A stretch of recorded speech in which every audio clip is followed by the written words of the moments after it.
നമസ്കാരം,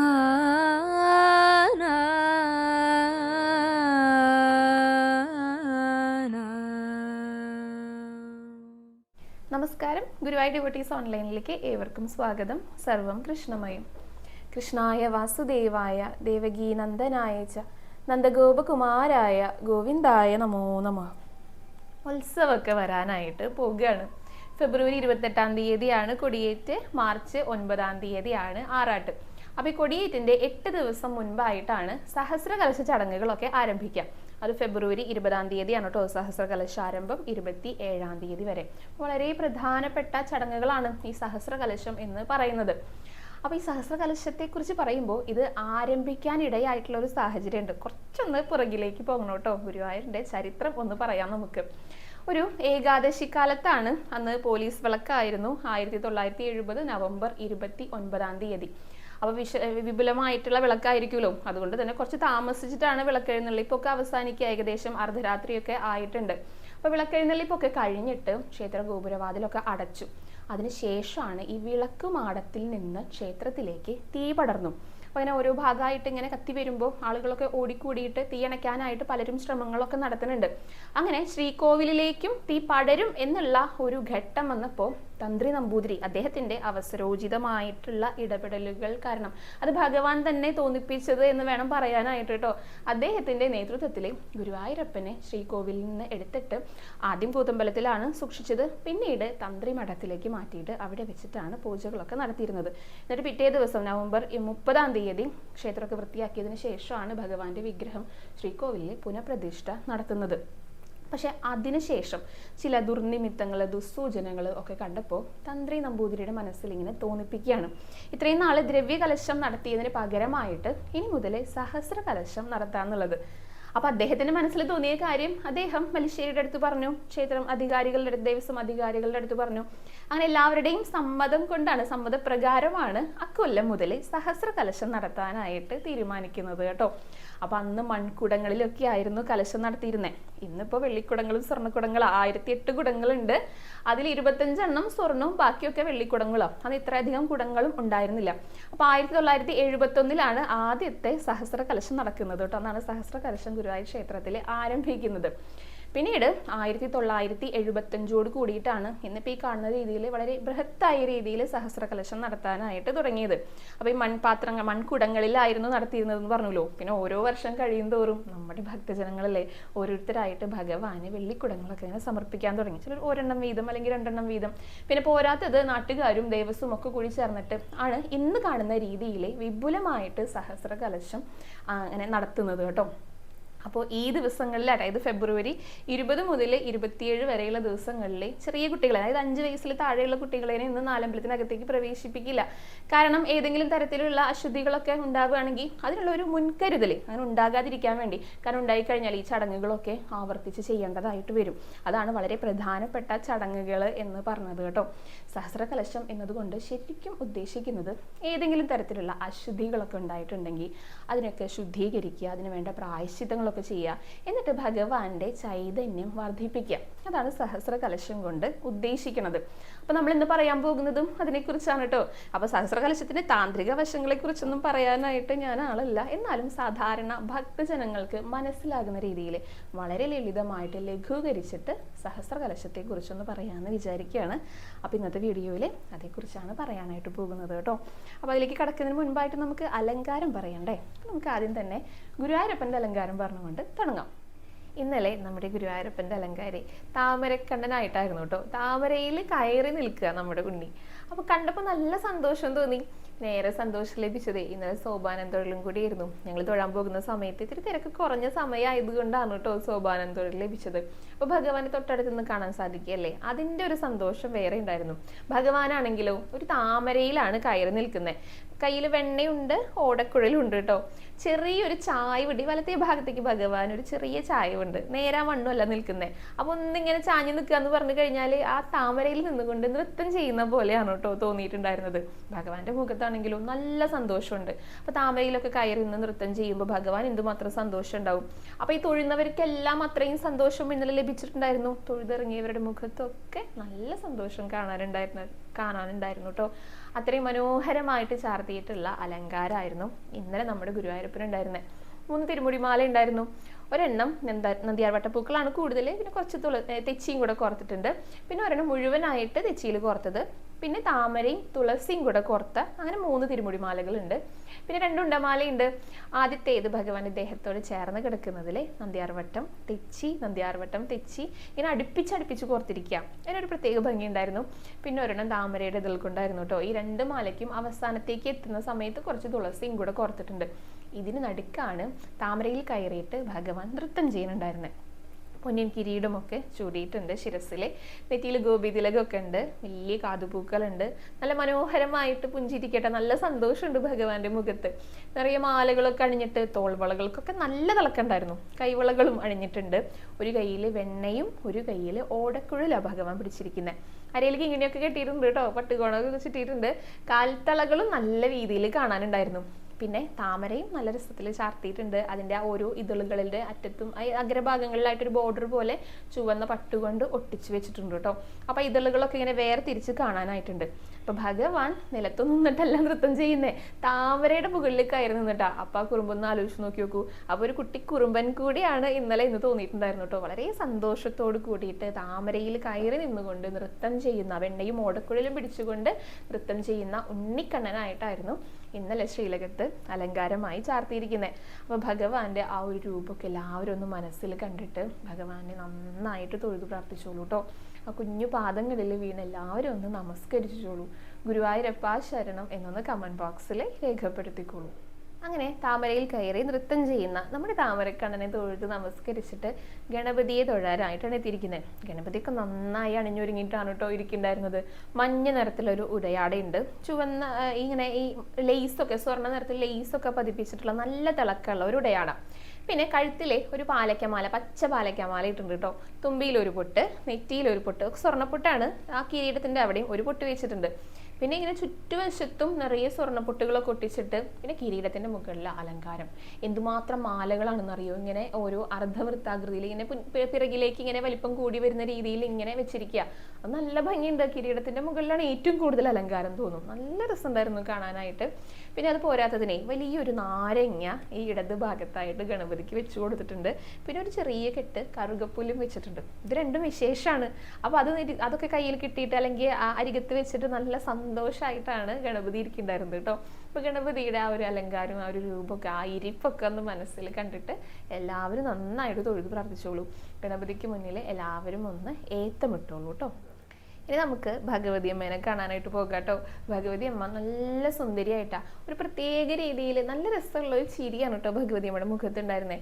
പിന്നത്തെ പ്രത്യേകത എന്താണെന്നറിയോ? കളഭം കൊണ്ടാണ് ഇന്നലെ എല്ലാവർക്കും ചാർത്തിയിട്ടുണ്ടായിരുന്നത്. ഗണപതിക്കും കളഭായിരുന്നു കേട്ടോ, ഭഗവതിക്കും കളഭാണ്, അയ്യപ്പനും കളഭത്തിലാണ് ചാർത്തൽ. അപ്പോൾ ഭഗവതി അമ്മയാണെങ്കിലോ കുറച്ച് വലിയ സ്വരൂപമാണ് കേട്ടോ. ഒരു പച്ച നിറത്തിലുള്ള ഒരു ഉടയാടയാണ്, അതിന് സ്വർണ്ണ പൊട്ടുകളൊക്കെ ആയിട്ട്. പിന്നെ 2 മാല അണിഞ്ഞിട്ടുണ്ട്. അതൊരു ചെറിയൊരു ഭാഗ്യം കാണാനുള്ളൂ. ഒരു സ്വർണ്ണമാല പിന്നെ ഒരു മണിമാലയൊക്കെയാണ്, നിറയെ പുഷ്പങ്ങൾ കൊണ്ട് ഇങ്ങനെ അർച്ചന ചെയ്തിട്ടേ. പിന്നെ ഈ മുഖത്തിന്റെ ഇരുവശങ്ങളിലായിട്ട് മഞ്ഞ നിറത്തിലുള്ള പട്ടും ചുവന്ന നിറത്തിലുള്ള പട്ടൊക്കെ വെച്ചിട്ടുണ്ട്. അത് ഉത്തരീയം മാതിരിയല്ല, ഒരു പ്രത്യേക രീതിയിൽ അതിങ്ങനെ അറേഞ്ച് ചെയ്ത് വെച്ചിരിക്കുക. ഭഗവതിയമ്മയുടെ മുഖമാണെങ്കിലോ നല്ല സന്തോഷം, നല്ല ചിരി. നമുക്ക് കണ്ടു കഴിഞ്ഞാൽ തന്നെ നമ്മുടെ മുഖത്തും ഒരു ചെറിയൊരു ചിരിയൊക്കെ വരും. അത്രയും സന്തോഷവതിയായിട്ടാണ് ഭഗവതിയമ്മ ഇരിക്കുന്നുണ്ടായിരുന്നത്. സുന്ദരിയായിട്ട്, വലിയൊരു സ്വരൂപമാണ്, കുറച്ച് തടിച്ചിട്ടുള്ള പ്രകൃതമാണ്, പക്ഷെ നല്ല ഭംഗിയുണ്ട് ഭഗവതിയമ്മനെ കാണാനായിട്ട് കേട്ടോ. കാതിൽ പൊട്ടുകളൊക്കെ വെച്ചിട്ടുണ്ട്. നെറ്റിയിൽ ഒരു കുഞ്ഞു സ്വർണ്ണപ്പൊട്ട്, അതിന്റെ മേലൊരു സ്വർണ്ണ ഗോപി, അങ്ങനെയാ. ഒരു കിരീടം ചാർത്തിയിട്ടുണ്ട് സ്വർണ്ണ നിറത്തില്. പിന്നെ അതിന് മുകളിലായിട്ട് ധാരാളമായിട്ട് സ്വർണ്ണപ്പൊട്ടുകള്, പൂക്കള്, സ്വർണ്ണ ഗോപിയൊക്കെ വെച്ചിട്ട് അലങ്കരിച്ചിട്ടുണ്ട് കേട്ടോ. അപ്പൊ നല്ല തിളക്കമുണ്ട്. വലിയൊരു ഭഗവതിയമ്മയാണ്, നല്ല തിളങ്ങി വിളങ്ങി സന്തോഷവതിയായിട്ട് ഇരിക്കുന്ന ഭഗവതിയായിരുന്നു. അപ്പൊ എല്ലാവരും ഭഗവതിയുടെ ആ രൂപമൊക്കെ നന്നായി മനസ്സിൽ കണ്ടിട്ട് തൊഴുത് പ്രാർത്ഥിച്ചോളൂ കേട്ടോ. ഭഗവതിയമ്മയ്ക്ക് മുന്നിലും എല്ലാവരും ഒന്ന് നമസ്കരിച്ചോളൂ. ഇനി നമുക്ക് അയ്യപ്പനെ കാണാനായിട്ട് പോകുക കേട്ടോ. അയ്യപ്പന്റെ ഉടയാടയിലെ കൂടുതലും സ്വർണ്ണ നിറ കാണുന്നത്. നമ്മൾ സൂക്ഷിച്ചു നോക്കിയാൽ ഒരു ഡാർക്ക് പച്ച കളർ, അത് വളരെ കുറച്ചേ കാണുള്ളൂ, സ്വർണ്ണ നിറത്തിലാണെന്ന് തോന്നുക. അങ്ങനെയായിരുന്നു ഒരു ഉടയാട ഉണ്ടായിരുന്നു കേട്ടോ. 3 മാലകളൊക്കെ അണിഞ്ഞിട്ട് കഴുത്ത് നിറച്ചാണ് മാല ഇട്ടിരിക്കുന്നത്, ഒരു സ്വർണ്ണപ്പൂവും കഴുത്തിൽ വെച്ചിട്ടുണ്ട്, പിന്നെ കളഭം കൊണ്ടാണ് മുഖച്ചാർത്ത്. അപ്പൊ അതിന്റെ ഒരു പ്രത്യേക ഭംഗി എടുത്ത് പറയാനായിട്ടുണ്ട് കേട്ടോ. കാതിൽ പൊട്ടൊക്കെ വെച്ചിട്ട് മനോഹരമായിട്ടുള്ള മുഖച്ചാർത്തായിരുന്നു ഇന്നലെ അയ്യപ്പൻ ഉണ്ടായിരുന്നത്. നെറ്റിയിൽ ഒരു സ്വർണ്ണപ്പൊട്ട് വെച്ചിട്ടുണ്ട്, പിന്നെ കിരീടം തട്ടുകളായിട്ട് ഇങ്ങനെ ചാർത്തിയിരിക്കാം, അത് നല്ല ഭംഗിയിൽ ചാർത്തിയിട്ടുണ്ട്, അതൊന്ന് എടുത്ത് പറയണം. പിന്നെ സൈഡിലൊക്കെ സ്വർണ്ണ പൊട്ടുകളൊക്കെ വെച്ചിട്ടുള്ള വേറെയും അലങ്കാരങ്ങളുണ്ട് കേട്ടോ. നല്ല സുന്ദരനായിട്ട് ഇരിക്കുന്ന അയ്യപ്പനായിരുന്നു, അത്രയും ഭംഗിയുണ്ടായിരുന്നു മുഖമൊക്കെ കാണാനായിട്ട്. അപ്പൊ അയ്യപ്പന്റെ ആ രൂപക്കും മുഖവും ഒക്കെ നന്നായി ഒന്ന് മനസ്സിൽ ധ്യാനിച്ചിട്ട് എല്ലാവരും തൊഴുത് പ്രാർത്ഥിച്ചോളൂ. അയ്യപ്പന് മുന്നിലും എല്ലാവരും ഒന്ന് നമസ്കരിച്ചോളൂ കേട്ടോ. പിന്നെ നമുക്ക് സഹസ്രകലശ ചടങ്ങുകളെ കുറിച്ച് പറയാം കേട്ടോ. ചടങ്ങുകളൊക്കെ ആരംഭിക്കുന്നത് ഫെബ്രുവരി 20-ാം തീയതിയാണ്, 27-ാം തീയതി വരെ. അപ്പൊ ഈ ദിവസങ്ങളിലൊന്നും 5 വയസ്സിൽ താഴെയുള്ള കുട്ടികൾക്ക് നാലമ്പലത്തിനകത്തേക്ക് പ്രവേശനം ഉണ്ടായിരിക്കില്ല കേട്ടോ. അപ്പൊ ചോറൂണിന് വരുന്ന കുട്ടികളൊക്കെ ഉണ്ടായിരിക്കും. അപ്പൊ 1 വയസ്സിൽ താഴെയുള്ള കുട്ടികൾക്കാണ് ചോറൂണ് നൽകുന്നതെങ്കിൽ അവരുടെ ഒപ്പം 2 പേർക്ക്, ഇപ്പൊ മാതാപിതാക്കൾക്കോ അല്ലെങ്കിൽ ഏതെങ്കിലും 2 പേർക്ക് നാലമ്പലത്തിനകത്തേക്ക് പ്രവേശനമുണ്ട്, അധികം ക്യൂ നിൽക്കാതെ കയറാനായിട്ട് സാധിക്കും. പക്ഷെ ഈ ദിവസങ്ങളിൽ ഇതിനൊക്കെ നിയന്ത്രണം ഉണ്ടായിരിക്കും, ദർശന നിയന്ത്രണം, ദർശന ക്രമീകരണം ഒക്കെ ഉണ്ടായിരിക്കും. അതുകൊണ്ട് നാലമ്പലത്തിനകത്തേക്ക് പ്രവേശിപ്പിക്കില്ല കേട്ടോ. അപ്പൊ അങ്ങനെ ഒരു കാര്യം കൂടെ ഉണ്ട്. അപ്പൊ ചോറൂണിനൊക്കെ ആയിട്ട് വരുന്നവർ ഈ ഒരു കാര്യം കൂടെ മനസ്സിൽ വെച്ചിട്ട് വരിക. അപ്പോൾ നമുക്ക് സഹസ്രകലശ ചടങ്ങുകളിലേക്ക് കടക്കാം. ഇത് ആരംഭിക്കുന്നത് 20-ാം തീയതിയാണ്. ആചാര്യവരണത്തോട് കൂടിയിട്ടാണ് ആരംഭിക്കുക. അതായത് മല്ലിശ്ശേരി നമ്പൂതിരി തന്ത്രി നമ്പൂതിരിക്ക് കൂറയും പവിത്രവും നൽകും, അതിനെയാണ് ആചാര്യവരണം എന്ന് പറയുന്നത് കേട്ടോ. അതോട് കൂടിയിട്ടാണ് കലശ ചടങ്ങുകളൊക്കെ ആരംഭിക്കുക. പിന്നെ പ്രധാനപ്പെട്ട ഒരു ചടങ്ങ് എന്ന് പറയുന്നത് മുളയിടലാണ്. അത് മുളയറയിലാണ് നടക്കുക. ഈ നവധാന്യങ്ങൾ ഉണ്ടല്ലോ, അതാണ് മുളപ്പിക്കാനായിട്ട് വെക്കുക. അപ്പോൾ പലകകളിലാണ്, നമ്മൾ ഉദ്ദേശിക്കുന്ന പോലത്തെ പലകയൊന്നുമല്ല കേട്ടോ, വെള്ളിപ്പലകകളാണ്. അതിൽ നവധാന്യങ്ങൾ, ഇപ്പം ഈ മണ്ണ്, ചാണകം ഇതൊക്കെ മിക്സ് ചെയ്ത് നമ്മൾ സാധാരണ നടാറുണ്ടല്ലോ, അതേപോലത്തെ രീതികൾ തന്നെയാണ് മുളപ്പിക്കാനായിട്ട് വെക്കും. അതിനെയാണ് മുളയിടൽ എന്ന് പറയുക. മുളംപാനി എന്നാണ് പറയുക ആ വെക്കുന്ന ആ ഒരു പലകേനായിട്ടൊക്കെ. അപ്പോൾ അതിനെയാണ് മുളയിടൽ എന്ന് പറയുക. അപ്പോൾ അതും വളരെ വിശേഷപ്പെട്ട ഒരു ചടങ്ങ് തന്നെയാണ്. 2 സമയത്താണ് ഈ മുളയിടലുള്ളത്. ഒന്ന് കലശത്തിന് മുന്നോടിയായിട്ട് കലശ മുളയിടുക എന്ന് പറയും, പിന്നെ ഒന്ന് ഉത്സവത്തിന് മുന്നോടിയായിട്ടാണ് ഉത്സവ മുളയിടുക എന്ന് പറയും. പിന്നെ എല്ലാ ദിവസവും ഇത് നനയ്ക്കുകയൊക്കെ ചെയ്യും കേട്ടോ. എല്ലാ ദിവസവും മുളം പൂജയുണ്ട്. അതായത് ഈ മുള ഇട്ട് കഴിഞ്ഞാൽ എല്ലാ ദിവസവും രാവിലെയും വൈകിട്ടും മുളം പൂജയുണ്ട്. അത് ഒതുക്കന്മാരാണ് ചെയ്യുക. അപ്പോൾ ഇത് ചെയ്യാനായിട്ട് വരുന്ന സമയത്ത് ഇവർക്ക് ഇന്ത്യയിൽ വെള്ളമൊക്കെ ആയിട്ടാണ് വരിക.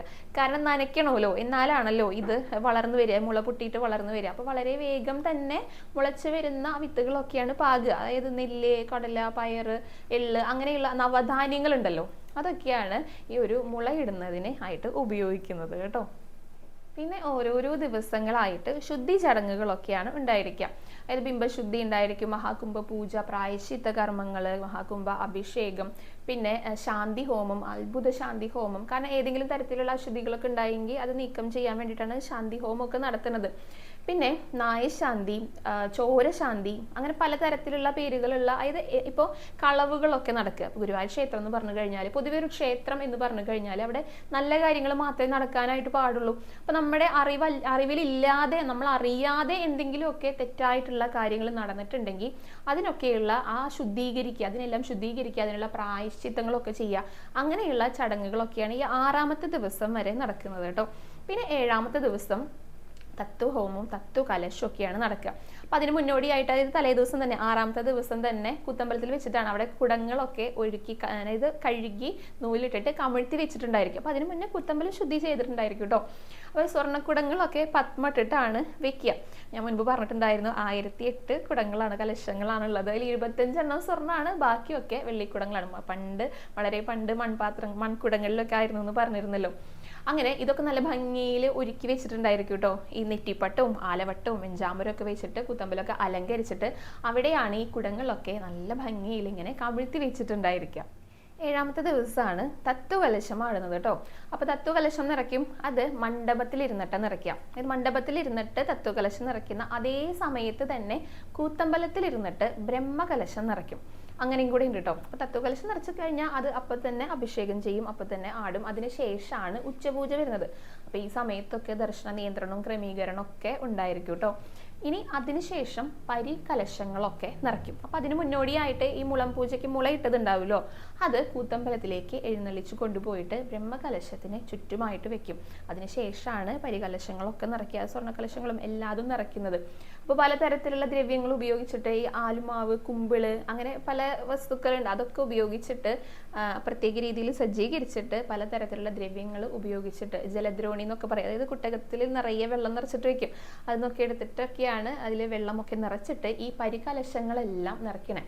എന്നിട്ടത് വസ്ത്രം കൊണ്ട് മൂടി വെക്കുകയാണ് ചെയ്യുക. പിറ്റേന്ന് രാവിലെ 5 മണിക്കാണ് കേട്ടോ ശീവേലി. വളരെ നേരത്തെ തന്നെ തുടങ്ങും.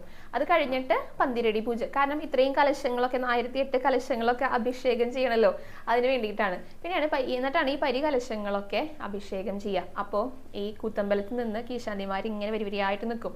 അവരുടെ കൈകൾ ഇങ്ങനെ കൈമാറിയിട്ട് ഈ കലശക്കുടങ്ങൾ അവിടെ അതായത് നാലമ്പലത്തിനകത്തേക്ക് എത്തിക്കും. ശ്രീകോവിലിൽ അഭിഷേകം ചെയ്യും. അങ്ങനെയാണ്. അപ്പോൾ ഈ സ്വർണ്ണക്കുടങ്ങളിലൊക്കെ ഉണ്ടമാലയൊക്കെ അണിയിച്ചിട്ടുണ്ടായിരിക്കും. അപ്പോൾ ഭഗവാന്റെ ദേഹത്ത് ഒരു കുഞ്ഞുമാലയാണ് അണിയിച്ചിട്ടുണ്ടായിരിക്കുക.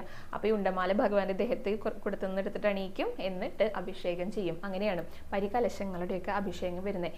ഏറ്റവും അവസാനമാണ് ബ്രഹ്മകലശം അഭിഷേകം നടത്തുക കേട്ടോ. അപ്പം അതിന് മുന്നോടിയായിട്ട് ബ്രഹ്മകലശം ഒരു പ്രദക്ഷിണമൊക്കെ ഉണ്ട്. കൂത്തമ്പലത്തിൽ നിന്ന് ഇറങ്ങിയിട്ട് ഒരു പ്രദക്ഷിണമൊക്കെ കഴിഞ്ഞിട്ട് അങ്ങനെ വാതിൽമാടത്തിൽ കൂടെ കയറിയിട്ടാണ് ബ്രഹ്മകലശം അഭിഷേകം നടത്തുക. അപ്പോൾ അതോട് കൂടിയിട്ടാണ് കലശ ചടങ്ങുകളൊക്കെ അവസാനിക്കുന്നത് കേട്ടോ. അപ്പോൾ ബ്രഹ്മകലശം ആടിക്കഴിഞ്ഞിട്ടാണ് പിന്നെ ഉച്ചപൂജ വരിക. പിന്നെ അപ്പോൾ അതുവരെയൊക്കെ ദർശന നിയന്ത്രണം ഉണ്ടായിരിക്കും. അതിന് ശേഷമായിരിക്കും ഭക്തജനങ്ങൾക്ക് അകത്തേക്ക് പ്രവേശനം ഉണ്ടായിരിക്കുക. അപ്പോൾ ഇത്രയൊക്കെ കാര്യങ്ങളാണ് സഹസ്ര കലശത്തെക്കുറിച്ച് വളരെ ലഘൂകരിച്ച് പറയാനായിട്ടുള്ളത് കേട്ടോ. അപ്പം അത്യാവശ്യം സാധാരണ ഭക്തജനങ്ങൾക്ക് എല്ലാവർക്കും മനസ്സിലായിട്ടുണ്ട് എന്ന് തന്നെ കരുതുന്നു. നമ്മൾ പ്രത്യേകം ശ്രദ്ധിക്കേണ്ടത് എന്താണെന്ന് വെച്ചാൽ ദർശന ക്രമീകരണങ്ങൾ, ദർശന നിയന്ത്രണങ്ങളൊക്കെ ഉണ്ടായിരിക്കും. അത് കൃത്യം ഏത് സമയത്താണെന്ന് പറയാനായിട്ട് സാധിക്കില്ല കേട്ടോ. അതുകൊണ്ട് തന്നെ ഓരോരോ ദിവസങ്ങളിലുള്ള അപ്ഡേഷൻസ് ഞാനിങ്ങനെ തന്നുകൊണ്ടിരിക്കാം. അതാണ് തൽക്കാലം പറ്റുള്ളൂ. അപ്പോൾ എന്ത് തന്നെയാണെങ്കിലും 5 വയസ്സിൽ താഴെയുള്ള കുട്ടികൾക്ക് ക്ഷേത്രത്തിനകത്തേക്ക് പ്രവേശനം ഉണ്ടായിരിക്കില്ല. ആ കാര്യം നിശ്ചയമായിട്ടുള്ള ഒന്ന് തന്നെയാണ്.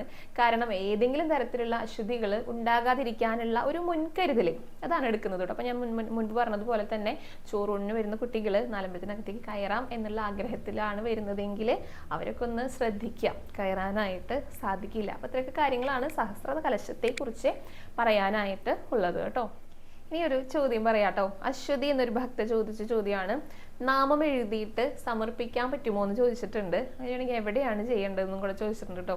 ഞാൻ മുമ്പ് പറഞ്ഞിട്ടുണ്ട് ഇതേക്കുറിച്ചിട്ട് വിശദമായിട്ടൊരു വീഡിയോ, ഒരു ഫുൾ വീഡിയോ തന്നെ ചെയ്തിട്ടുണ്ട്. എന്നാലും പുതിയ സബ്സ്ക്രൈബർ ആയിരിക്കും, അപ്പം അവർക്ക് അറിയണമെന്ന് ആഗ്രഹം ഉണ്ടായിരിക്കില്ലേ, അതുകൊണ്ട് പറയാമെന്ന് വിചാരിക്കുകയാണ് കേട്ടോ. നാമം എഴുതിയ പുസ്തകം ഭഗവാനെ സമർപ്പിക്കാം.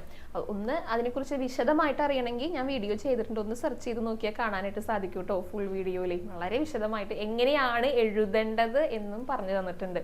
അപ്പോൾ നാമം എഴുതുക, ഇഷ്ടമുള്ള നാമങ്ങൾ എഴുതാം. നോട്ട് പുസ്തകത്തിലെ വരയുള്ളതോ വരയില്ലാത്തതോ ഓരോരുത്തരുടെ ഇഷ്ടത്തിനനുസരിച്ച് അത്രയേ ഉള്ളൂ. എത്ര നാമം വേണമെങ്കിലും എഴുതാം. എത്രത്തോളം എഴുതുന്നോ അത്രത്തോളം നല്ലതാണ് കേട്ടോ. അത് നമുക്ക് സമയം കിട്ടുമ്പോഴൊക്കെ എഴുതാം. പിന്നെ ഞാൻ പറയാറുണ്ട്, ക്ഷേത്രത്തിൽ കൊണ്ടുവന്ന് സമർപ്പിക്കാനാണെങ്കിൽ പീരീഡ് സമയത്ത് എഴുതണ്ടെന്ന് പറയാറുണ്ട് കേട്ടോ. അല്ലെങ്കിൽ നമ്മുടെ വീട്ടിൽ തന്നെ വെക്കാനാണെങ്കിൽ കുഴപ്പമില്ല. ക്ഷേത്രത്തിലേക്ക് കൊണ്ടുവരുന്നത് കൊണ്ടാണ് അങ്ങനെ ഒരു കാര്യം പറഞ്ഞിട്ടുള്ളത്. അപ്പോൾ അങ്ങനെ എഴുതാം, ക്ഷേത്രത്തിലേക്ക് കൊണ്ടുവരാം. നമുക്ക് സമർപ്പിക്കേണ്ടത് പലയിടങ്ങളിലായിട്ട് സമർപ്പിക്കാം കേട്ടോ. നമുക്ക് ക്ഷേത്രത്തിന് പുറത്താണ്, ഇപ്പം നമ്മൾ അകത്തേക്ക് കയറുന്നില്ലെങ്കിൽ കിഴക്കേ നടയിലും പടിഞ്ഞാറേ നടയിലായിട്ട് ദീപസ്തംഭങ്ങളുണ്ട്. അതിന് ചുവടെയായിട്ട് ഭണ്ഡാരമുണ്ട്, അവിടെ സമർപ്പിക്കാം. ഇനിയിപ്പോൾ ചുറ്റമ്പലത്തിലേക്ക് കയറാനായിട്ട് നമുക്ക് സാധിച്ചു എന്ന് വരാം. കൊടിമരച്ചോട്ടിലെ ഭണ്ഡാരമുണ്ട്, അവിടെ സമർപ്പിക്കാം. ഇതേപോലെ തന്നെ പടിഞ്ഞാറ് ഭാഗത്തും ദീപസ്തംഭമുണ്ട് ചുറ്റമ്പലത്തിനകത്ത്. ആ ദീപസ്തംഭത്തിന്റെ ചുവടെയുള്ള ഭണ്ഡാരത്തിന്റെ മുകളിലായിട്ട് സമർപ്പിക്കാം. ഇനിയിപ്പോൾ നമ്മൾ നാലമ്പലത്തിനകത്തേക്ക് കയറാമെന്ന് വിചാരിക്കും, അപ്പോൾ ഭഗവാന്റെ തൊട്ടടുത്തായിട്ട് സമർപ്പിക്കാം. മണ്ഡപത്തിൽ സമർപ്പിക്കാം. ഇനിയിപ്പോൾ നമുക്ക് സോപാനം തൊഴിലാണ് ലഭിച്ചെന്ന് വിചാരിക്കുക, സോപാനപ്പടിയിലും സമർപ്പിക്കാം കേട്ടോ. അപ്പോൾ ഇവിടേക്കാണ് പൊതുവെ എല്ലാവിധ സമർപ്പണങ്ങളും നടക്കാറുള്ളത്. അപ്പോൾ എവിടേക്കാണോ നമുക്ക് പ്രവേശിക്കാനായിട്ട് സാധിക്കുന്നത് അവിടെ സമർപ്പിക്കാം. എവിടെ വെച്ചാൽ ഇപ്പോൾ ഭഗവാന്റെ തൊട്ടടുത്ത് കൊണ്ടുപോയി വെക്കുക, അല്ലെങ്കിൽ കുറച്ച് അകലെ വെക്കുക. അപ്പോൾ നമുക്ക് വിഷമമൊന്നും വരണ്ട. എവിടെ വെച്ചാൽ അത് ഭഗവാൻ എടുക്കൂട്ടോ. ഭഗവാൻ അറിയാം ഇത് ഇന്ന ആളുടെ ആണെന്നുള്ളത്, ഇത് എനിക്ക് വേണ്ടി കൊണ്ടുവന്നതാണ്, എനിക്ക് വേണ്ടി സമർപ്പിച്ചതാണെന്ന് നമ്മുടെ ഗുരുവായൂരപ്പന് അറിയാം. അപ്പോൾ ഇതിൽ ഏത് സ്ഥലത്ത് വേണമെങ്കിലും സമർപ്പിക്കാട്ടോ. നമ്മൾ ഭക്തിയോട് കൂടി എഴുതുക, ഭക്തിയോട് കൂടി തന്നെ അത് സമർപ്പിക്കുക, അതാണ് പ്രധാനം. അപ്പോൾ ഇത്രയൊക്കെ കാര്യങ്ങളാണ് ഇന്നത്തെ വീഡിയോയിൽ ഉൾക്കൊള്ളിച്ചിരിക്കുന്നത് കേട്ടോ. അപ്പോൾ എല്ലാവർക്കും മനസ്സിലായിട്ടുണ്ട് സഹസ്ര കലശത്തെക്കുറിച്ച് എന്ന് തന്നെ വിശ്വസിക്കണം. പിന്നെ നാമജപം ഞാനിന്ന് എണ്ണിക്കൊണ്ട് വന്നിട്ടില്ല, കാരണം ഒരു ഫംഗ്ഷൻ ഉണ്ട്. അപ്പോൾ അവിടേക്ക് പോകാൻ വേണ്ടിയിട്ട് വളരെ നേരത്തെ തന്നെ ഷൂട്ട് ചെയ്യാനായിട്ട് വന്നിരിക്കുക. അതെന്ന് വെച്ചിട്ട് ആരും മുടക്കൊന്നും വേണ്ട കേട്ടോ. കമന്റ് ബോക്സിൽ നാമജപങ്ങളൊക്കെ കൃത്യമായിട്ട് രേഖപ്പെടുത്തുക. ഇന്നത്തെയും കൂടിയിട്ട് നാളത്തെ വീഡിയോയിൽ ഞാൻ പറയാം. എല്ലാവരും നന്നായി തന്നെ നാമം ചൊല്ലിക്കോളൂ. പിന്നെ ഈ പറഞ്ഞതുപോലെ തന്നെ വിശേഷ ചടങ്ങുകളൊക്കെ ഉത്സവ ചടങ്ങുകളൊക്കെ ആരംഭിച്ചു കഴിഞ്ഞാൽ ദർശന നിയന്ത്രണവും ക്രമീകരണവും ഒക്കെ ഉണ്ടായിരിക്കും. അപ്പം അതൊക്കെ മനസ്സിലാക്കിക്കൊണ്ട് വരാനായിട്ടൊന്ന് ശ്രദ്ധിക്കുക. കൃത്യമായിട്ടുള്ള അപ്ഡേഷൻസ് നമ്മുടെ ചാനലിലേക്ക് കൂടെ പറഞ്ഞു തരുന്നതായിരിക്കും കേട്ടോ. ഇനിയിപ്പോൾ 20 മുതൽ 27 തീയതി വരെയാണ് സഹസ്രകലശ ചടങ്ങുകളൊക്കെ ഉള്ളത്. 28 തീയതി ആനയോട്ടാണ്, അത് കഴിഞ്ഞ് വൈകുന്നേരം കൊടിയേറ്റാണ്, പിന്നെ അങ്ങോട്ട് ഉത്സവ കാര്യങ്ങൾ ചടങ്ങുകളൊക്കെ ആരംഭിക്കുകയാണ്. അപ്പോൾ അതിൻ്റെ എല്ലാം കൃത്യം കാര്യങ്ങളായിട്ട് ഞാൻ വീഡിയോയിലൂടെ പറഞ്ഞു തരുന്നതായിരിക്കും. അപ്പോൾ വീഡിയോസും എല്ലാവരും കൃത്യമായിട്ട് കാണാനായിട്ടും കൂടെ ഒന്ന് ശ്രമിക്കുക. അപ്പോൾ ഇന്നത്തെ വീഡിയോ ഉപകാരപ്രദമായിട്ടുണ്ടെങ്കിൽ ലൈക്ക് ചെയ്യുക, അത് അറിയാത്തവർക്കായിട്ട് ഷെയർ ചെയ്ത് കൊടുക്കുക കേട്ടോ. ഇത്രയൊക്കെ കാര്യങ്ങളാണ് ഇന്നത്തെ വീഡിയോയിൽ പറയാനായിട്ടുള്ളത്.